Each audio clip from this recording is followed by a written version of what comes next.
ఒకప్పుడు పచ్చని పొలాలతో చెట్ల నీడలతో నిండిన చిన్న గ్రామం ఉండేది. ఆ గ్రామం పేరు రామాపురం. అక్కడి ప్రజలు అందరూ ఎంతో ప్రేమగా కలిసికట్టుగా జీవించేవారు. ప్రతి ఉదయం కోళ్ల కూయడంతో గ్రామం మేల్కొనేది. రైతులు పొలాలకు వెళ్లేవారు, మహిళలు ఇళ్ల పనులు చూసుకునేవారు, పిల్లలు పాఠశాలకు పరుగులు పెట్టేవారు. ఆ గ్రామంలో రాము అనే బాలుడు ఉండేవాడు.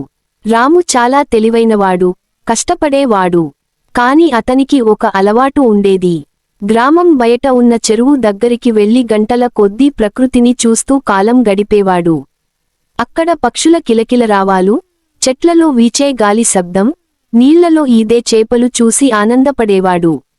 ఒక సంవత్సరం గ్రామంలో భారీ ఎండలు పడ్డాయి. వర్షాలు రాక పొలాలు ఎండిపోయాయి. చెరువులో నీరు తగ్గిపోయింది. రైతులు చాలా ఆందోళన చెందారు. ఇలా కొనసాగితే పంటలు పాడైపోతాయి అని బాధపడ్డారు. రాము ఈ పరిస్థితి చూసి బాధపడ్డాడు. చెరువు దగ్గర కూర్చుని ఆలోచించాడు. అప్పుడతనికి ఒక ఆలోచన వచ్చింది.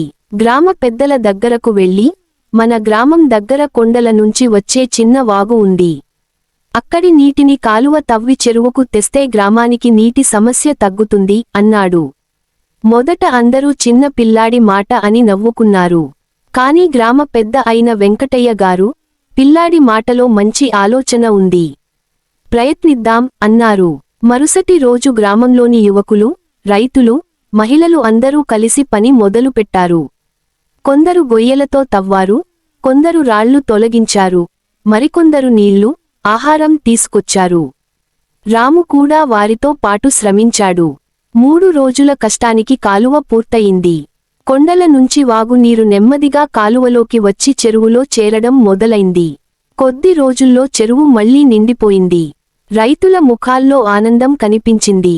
పొలాల్లో మళ్లీ పచ్చదనం వచ్చింది. గ్రామ ప్రజలు రామును ఎంతో ప్రశంసించారు. చిన్నవాడైనా పెద్ద ఆలోచన చేశావు అని మెచ్చుకున్నారు. వెంకటయ్య గారు గ్రామ సభలో రామును పిలిచి, గ్రామానికి ఉపకారం చేసినవాడివి, చదువుకుని పెద్ద మనిషి అవ్వాలి అన్నారు.